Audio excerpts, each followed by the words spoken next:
नमस्कार, news one India देख रहे हैं आप और मैं हूं आपके साथ कोमल गंगवार। खबरों की शुरुआत करेंगे तो पश्चिम बंगाल जाएंगे पीएम नरेंद्र मोदी। पराक्रम दिवस में शामिल होंगे पीएम।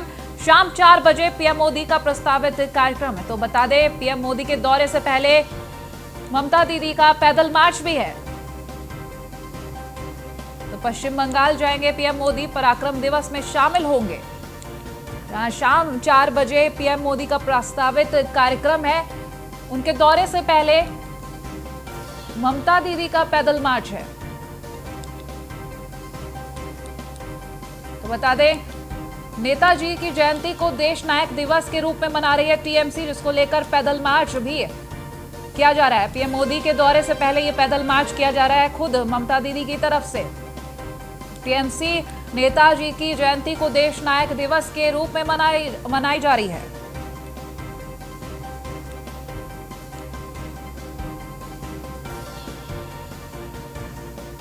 पश्चिम बंगाल जाएंगे पीएम मोदी, जहां पराक्रम दिवस में शामिल होंगे और उनके दौरे से पहले ममता दीदी की पैदल मार्च है। नेताजी की जयंती को देश नायक दिवस के रूप में मना रही है टीएमसी।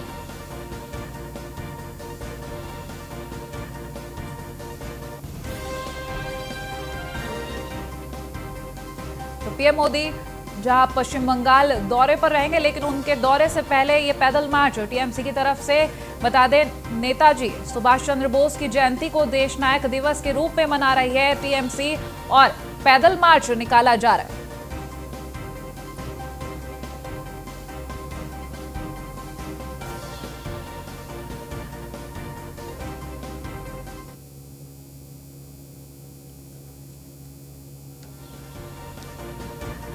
तो शाम 4 बजे पीएम मोदी का प्रस्तावित कार्यक्रम है। पीएम मोदी के दौरे से पहले दीदी का पैदल मार्च है, जहां पैदल मार्च नेताजी सुभाष चंद्र बोस की जयंती को देश नायक दिवस के रूप में मना रही है टीएमसी और इसी कड़ी में यह पैदल मार्च भी निकाला जा रहा है। बता दें, पीएम मोदी का जो दौरा है उससे ठीक पहले ममता दीदी की ये पैदल मार्च है। तो चुनाव को लेकर तैयारियां जोरों पर है, जहां टीएमसी एक और लगातार अपनी तैयारियां कर रही है, अपने दावे कर रही है, अपने कामों को लेकर अपनी उपलब्धियां लोगों के सामने ला रही है। वहीं दूसरी ओर अगर बीजेपी की बात करें तो बीजेपी की भी तैयारियां पुरजोर से की जा रही हैं।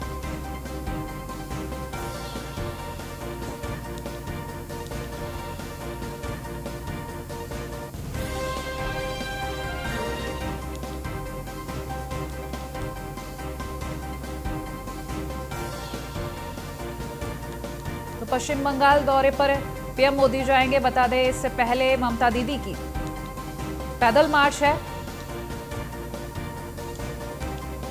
तो देश नायक दिवस के रूप में नेताजी सुभाष चंद्र बोस की जो जयंती है टीएमसी मना रही है। पीएम मोदी जहां केंद्र सरकार के पराक्रम दिवस में शामिल होने जा रहे हैं, वहीं ममता बनर्जी इस दिन को देश नायक दिवस के रूप में मना रही है। ममता बनर्जी ने श्याम बाजार से रेड रोड तक 9 किलोमीटर लंबा रोड शो आयोजित किया है। इस रोड शो में बड़ी संख्या में लोगों की भीड़ उमड़ी है। तो टीएमसी की तरफ से कोशिशें पूरी है। आने वाले चुनाव को लेकर तैयारियां भी लगातार तेजी से होती हुई नजर आ रही है। भाई, अगर हम बात करें बीजेपी की तरफ से, तो बीजेपी की भी कोशिशें कम नहीं है, तैयारियां कम नहीं है।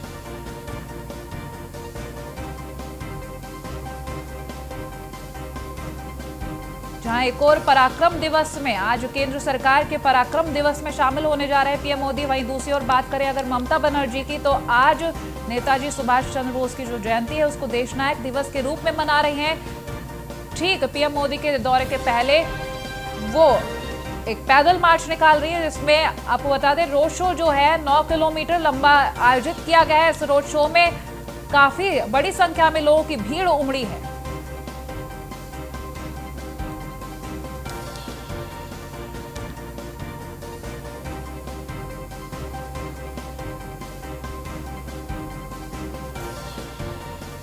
तो आज पराक्रम दिवस में शामिल होंगे पीएम मोदी, लेकिन देश नायक दिवस के रूप में मना रहे हैं आज का दिन ममता बनर्जी, जिसको लेकर पैदल मार्च एक निकाला जाएगा। 9 किलोमीटर लंबा ये रोड शो आयोजित किया गया है, जिसमें भारी संख्या में भीड़ उमड़ी है।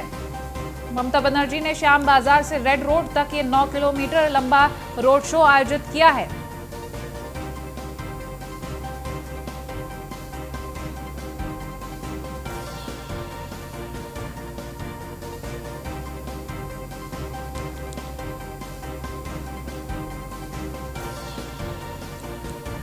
एसोसिएट एडिटर ब्रजेश श्रीवास्तव हमारे साथ फोन लाइन पर जुड़ गए हैं। ब्रजेश, आज पीएम मोदी जो है पराक्रम दिवस में शामिल होने जा रहे हैं, वहीं ममता बनर्जी देश नायक दिवस मना रही हैं। किस तरीके की तस्वीरें सामने आ सकती हैं?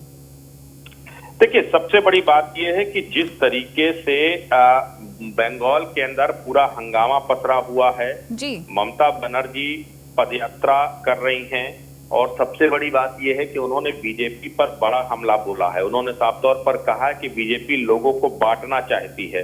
और सबसे बड़ी बात यह है कि आज चूंकि 3:30 बजे प्रधानमंत्री नरेंद्र मोदी नेताजी भवन पहुंचेंगे, जहां पर उनका कार्यक्रम भी है।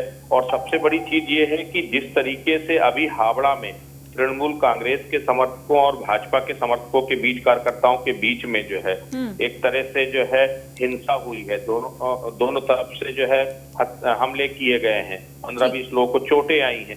तो ये पूरा जो लब्बो लबाब है वो अपने आप में बता रहा है कि बंगाल में इस समय सियासी घटनाक्रम इतना तेजी से बदल रहा है कि वहाँ किस करवट बैठेगा किसी को नहीं मालूम। और आज चूंकि प्रधानमंत्री वहां पहुंच रहे हैं, ऐसे में पीएम मोदी के बंगाल पहुंचने पर, पराक्रम दिवस में शामिल होने पर सियासी सरगर्मियां और तेज हो गई जी हैं। बिल्कुल ठीक है ब्रजेश, आप बने रहिए, हम आगे भी खबरों पर आपसे अपडेट्स लेंगे। कोलकाता पहुंचने से पहले प्रधानमंत्री नरेंद्र मोदी ने ट्वीट कर कहा है कि कोलकाता पहुंच रहा हूं, यहां पर पराक्रम दिवस में शामिल होऊंगा और नेताजी को श्रद्धांजलि अर्पित करूंगा। पीएम मोदी ने ट्वीट कर ये जानकारी दी है कि यहां पर पराक्रम दिवस में शामिल होऊंगा और नेताजी को श्रद्धांजलि अर्पित करूंगा।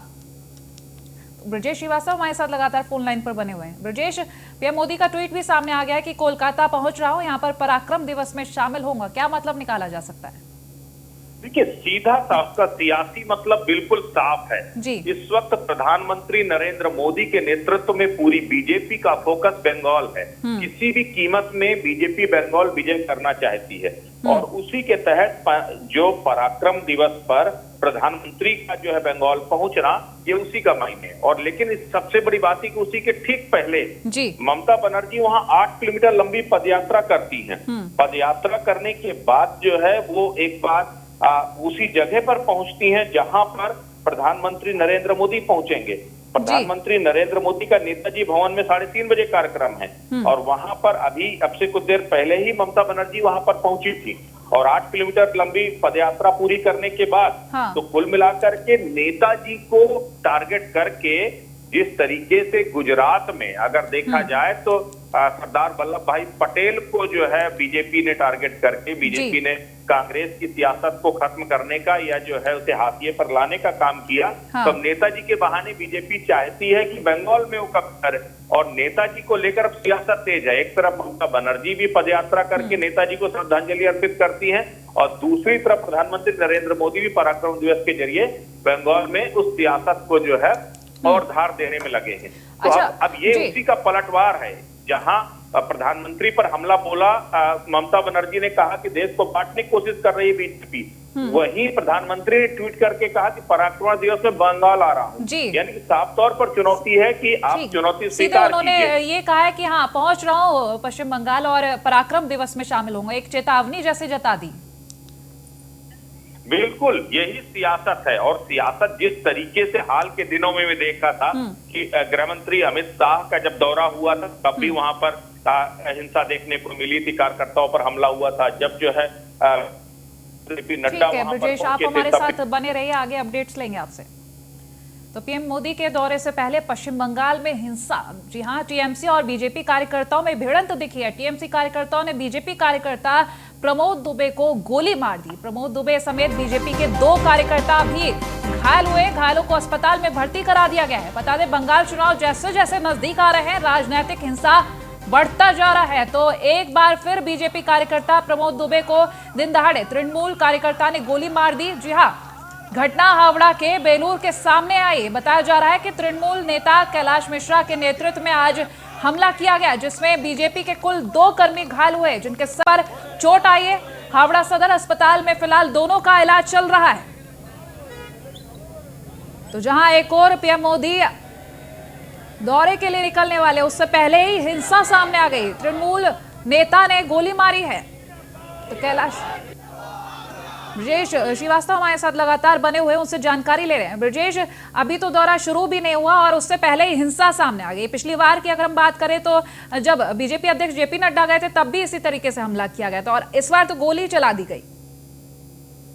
बिल्कुल, देखिए जो सियासी घमासान है वो अपने सबाब पर है और यही वजह है कि दोनों पार्टियों के कार्यकर्ता एक दूसरे के खून के प्यासे हैं। ये कोई पहला मौका नहीं है जब तृणमूल कांग्रेस के कार्यकर्ताओं और बीजेपी के कार्यकर्ताओं के बीच में हिंसात्मक झड़प हुई है। इससे पहले भी मैंने पहले भी बताया, जब जो है जेपी नड्डा वहां पहुंचे थे तब भी हिंसा हुई थी, उनकी काफिले पर हमला हुआ था। इसके बाद जब गृह मंत्री अमित शाह पहुंचे थे तब भी कार्यकर्ता आपस में भिड़े थे और एक बार फिर जब प्रधानमंत्री का दौरा होने जा रहा उससे ठीक पहले बीजेपी के नेता को गोली मारी गई है और इसके साथ ही जो है 2 कार्यकर्ता घायल हुए हैं और ये भी बताया जा रहा कि दोनों तरफ से 15-20 कार्यकर्ता इस झड़प में घायल भी हुए हैं। तो कुल मिलाकर के जो हिंसात्मक झड़पें हैं वो बंगाल के सियासी पारे को और बढ़ा रही हैं और ये जरूर बता रही है कि किस तरीके से जब कोई जो है किला ध्वस्त होता है या किला जो है आपको फतह करना होता है तो उसमें किस एग्रेशन किस लेवल पर जा सकता है, ये उसकी बात है बंगाल की सियासत। और बंगाल का तो रक्त रंजित इतिहास रहा है। जब टीएमसी ने एक तरह से अगर देखा जाए लेफ्ट से टीएमसी में जब जो है अपना अस्तित्व बनाया था, टीएमसी ने लेफ्ट से उसका जो है किला ध्वस्त किया था, उस वक्त भी लेफ्ट और टीएमसी के कार्यकर्ताओं के बीच में भी इसी तरीके का जो है खूनी संघर्ष देखने को मिला था और उसके बाद टीएमसी ने लेफ्ट की जमीन को खत्म करते हुए वहां पर तो जो है यहाँ पर एक बड़ा सवाल ये उठता है कि आने वाले वक्त में जो चुनावी दौर है, जो चुनाव आने वाले हैं, इससे पहले इस तरीके की जो हिंसा दिख रही है, तो क्या कहना चाह रही है टीएमसी कि सिर्फ चुनाव में वही रहेगी है, जो आने वाले वक्त के सीएम है कुर्सी वो सिर्फ उन्हीं की तरफ जाएगी? मैंने पहले भी कहा कि बंगाल का इतिहास रक्त रंजित रहा है। वहां पर जो भी तक रहा है वो लेफ्ट का कब्जा वहां पर लंबे समय तक रहा, लेकिन जब लेफ्ट का किला ध्वस्त हो रहा था तब भी इसी तरह से हिंसा हुई थी और अब ममता बनर्जी को भी समझ में आ रहा है कि टीएमसी का समय खत्म हो रहा है। बीजेपी ने जिस तरीके से धीमे धीमे करके वहां से नमारी किया है वो खतरे की घंटी है लेफ्ट के टीएमसी के लिए। यही वजह है कि पूरी कोशिश में जुटी, किसी भी एन के प्रकार कुछ भी करना पड़े, लेकिन उसके लिए ये कोशिश हो रही है कि कैसे भी करके जो है वहां पे अपना किला बचाया जाए। उसके लिए कितना भी खून क्यों ना बहाना पड़े, उससे किसी को कोई गुरेज नहीं है। तो अब सिर्फ ये कोशिशें चल और इसीलिए वहां पर इस वक्त वो एग्रेशन देखने को मिल रहा है, वो बवाल देखने को मिल रहा है। ठीक है, बहुत शुक्रिया ब्रजेश तमाम जानकारियों के लिए। और अब खबर राजस्थान के मेड़ता से है। बता दें रामबड़ी में बजरी माफियाओं के खिलाफ बड़ी कार्रवाई की गई। उपखंड अधिकारी ने बड़ी कार्रवाई की है। बता दें पर्यावरण के तहत 8 लीज होल्डर पर कार्रवाई हुई है। तो पर्यावरण को नुकसान पहुंचा रहे लीज होल्डर 8 बजरी की लीजों को आगामी आदेशों तक बंद कर दिया गया है। तो अवैध बजरी खनन की लगातार शिकायतें मिल रही थी, जिसको लेकर ये बड़ी कार्रवाई की गई। राजस्थान के मेड़ता से ये खबर हम आपको बता रहे हैं। पर्यावरण को नुकसान पहुंचा रही थी ये लीज होल्डर, तो लगातार नुकसान पहुंचाने के कारण पर्यावरण के तहत 8 लीज होल्डर पर यह कार्रवाई की गई है। आगामी आदेशों तक रोक लगा दी गई। बड़ी मात्रा में हो रहा है और सबसे बड़ी बात जो हमारा जो वेरिफिकेशन हमारा जो पिछले 1 साल में जो कार्रवाई हुई है उससे ये निर्णय हुआ कि वैध लीज धारकों की आड़ में अवैध खनन हो रहा है। और सबसे बड़ी बात जो वन क्षेत्र के आसपास या नदी क्षेत्र के आसपास जो भी लीज धारक हैं वो अपना रवाना उनको देते हैं और इसकी वजह से अवैध खनन बहुत बड़ी मात्रा में होता है। इसकी वजह से पर्यावरण का ह्रास भी हो रहा है और मानवीय स्वास्थ्य भी खतरे में पड़ रहा है। उसको देखते हुए आज हमारी एसआईटी टीम ने, क्योंकि उन लीज धारकों को पहले भी हमने इंटीमेट कर दिया, नोटिस दे दिया कि आप पर्यावरण नियमों की पालना करें, उस नियमों को देखने के लिए आज हमारी टीम एसआईटी टीम उपखंड अधिकारी के नेतृत्व में पर्यावरण वन विभाग, परिवहन विभाग, पुलिस विभाग, राजस्व विभाग, पंचायत राज विभाग और खनन विभाग के साथ में पूरा निरीक्षण किया गया और एक लीज धारकों के बाकायदा नॉर्म्स देखे गए कि उन्होंने पालना की नहीं। कोई भी लीज धारकों में किसी प्रकार के पर्यावरण नियमों की पालना कहीं पर भी नहीं है। सिद्धार्थनगर से खबर, जहां डुमरियागंज ब्लॉक का ऑडियो वायरल हुआ है। सरकारी योजना में भ्रष्टाचार की बात सामने आई है। खाद्यान्न वितरण योजना के तहत भ्रष्टाचार की बात की जा रही है। तो ऑडियो में खाद्यान्न बेचकर 4000 की अवैध मांग की गई है। मुख्य सेविका आंगनबाड़ी कर्मी से बात कर रही है। मुख्य सेविका के खिलाफ कोई कार्रवाई अभी तक नहीं हुई है।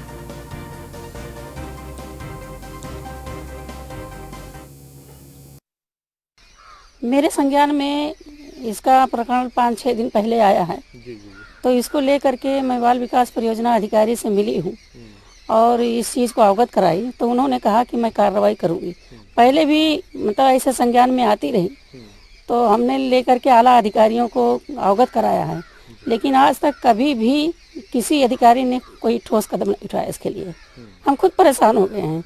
ये अक्सर इस शिकायत मिलती रहती है भ्रष्टाचार का, लेकिन हम अवगत कराते रहते हैं आला अधिकारियों को, बस आला अधिकारी सुन करके चुप रहते हैं। कोई कार्रवाई इस पर किए नहीं आज तक। क्या लगता है सरकारी योजनाओं का लाभ इस तरह आम जनता को मिल पाता होगा?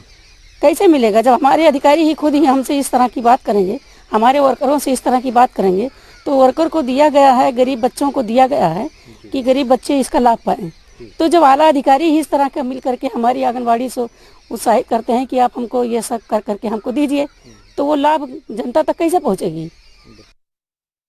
कल मुझे भी जो आंगनबाड़ी प्रदेश संगठन है उनके महामंत्री द्वारा आरडीओ की सीडी मुझे रिसीव कराई गई है और मेरे द्वारा खुद भी सुना गया है, जिसमें हमारे कार्यालय की एक मुख्य सेविका हैं, उनके द्वारा एक कार्यकर्ता से बात की गई है धन के संबंध में। और इस संबंध में 1 हफ्ते पूर्व संगठन द्वारा लिखित रूप में अवगत कराया गया था मुझे कि इनके द्वारा प्रयास किया जा रहा है। तो 1 हफ्ते पहले मैंने उनको कार्यालय से अटैच कर दिया था। कल आरडीओ सुनने के बाद उनको हमारे कार्यालय से एक पत्र जारी हुआ है कि इस संबंध में वो अपना पक्ष साक्ष्यों के साथ प्रस्तुत करें। उनके द्वारा पक्ष आने के बाद यदि उनकी संलिप्तता पाई जाती है तो कार्यालय से चार्जशीट बना के जिला कार्यक्रम अधिकारी महोदया से प्रेषित किया जाएगा कि इस संबंध में विभागीय आवश्यक और उचित कार्य। सर, उन्होंने यही बात किया था कि चकचाई असाधापुर मेरा एक ही है जी। 2 गांव है, 2 केंद्र है जी। वो कह रही थी कि बांटिए मत, मतलब 2-4-10 घर बंटवा दीजिए और मुझको दे दीजिए बेच कर सब। तो हम लोग बोले सर हम कैसे बेचें उसको, कहाँ ले जाएं? वो कह रही थी कि नहीं, ऐसे तो हर जगह हम लोगों का 4000 हमारा अमाउंट बनता है, ये वो सब दुनिया की, मतलब बहुत देर तक हमसे बात की। और उसके बाद जो है हम लोग कहे कि हम नहीं दे पाएंगे, आप आके बंटवा दीजिए, चाहे 10 घर बंटवाइए, चाहे कम बंटवाइए, चाहे जो बचे आप ले लीजिए। तो कहीं नहीं, ऐसे कैसे होता है ये वो। हम लोगों से कई बार फ़ोन की, बहुत परेशान की। अच्छा। उसके बाद हम अपने गांव पहले साधापुर में बंटवा दिए। वो उसको गुस्सा लगा, वो कह रही थी कि क्यों पूरा बांट दी। उसके बाद चकचई आया तो वहाँ का भी वही उनका कहना था कि 10 घर बंटवा दीजिए, हमको दे दीजिए, दे दीजिए।